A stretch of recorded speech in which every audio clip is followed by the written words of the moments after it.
What's up, everybody? It's the homie Truth Teller, the street reporter, and today's artist profile is going to be a rapper from the south side of Chicago by the name of Lil Durk. We all know him. He kind of crossed over to superstardom, you feel me? He to a point where even the ops like him, like I said last time. This shit crazy, but the thing I don't think a lot of people understand, because Durk make a lot of the drill pop music that I want to call it, so you kind of get it confused. But you got to understand, this guy right here done had a lot of jail bids, you know. He done been to the penitentiary a few times. This guy done had a lot of gun cases. He done also lost a lot of people, man. This guy got to set a record, man. Him and a few more people, but Lil Durk done lost a handful of people since he been in this music business. You know, a lot of these guys that you hear in rap songs and people renaming these communities after these guys, a lot of them was Durk friend. You know, Durk came from that south side of Chicago in that Inglewood area. I recall him being on the Zach TV a little while ago,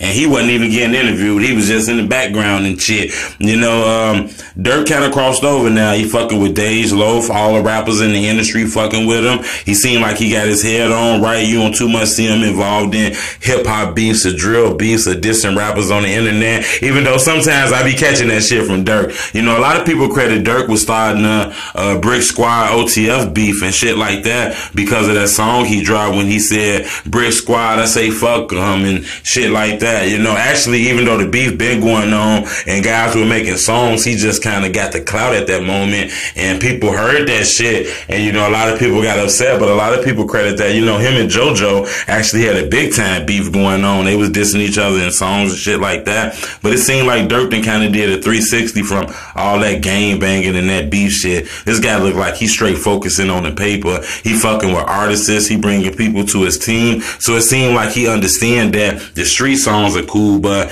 getting a residual and making money 10 years from now, if this rap shit gonna come from making hit records.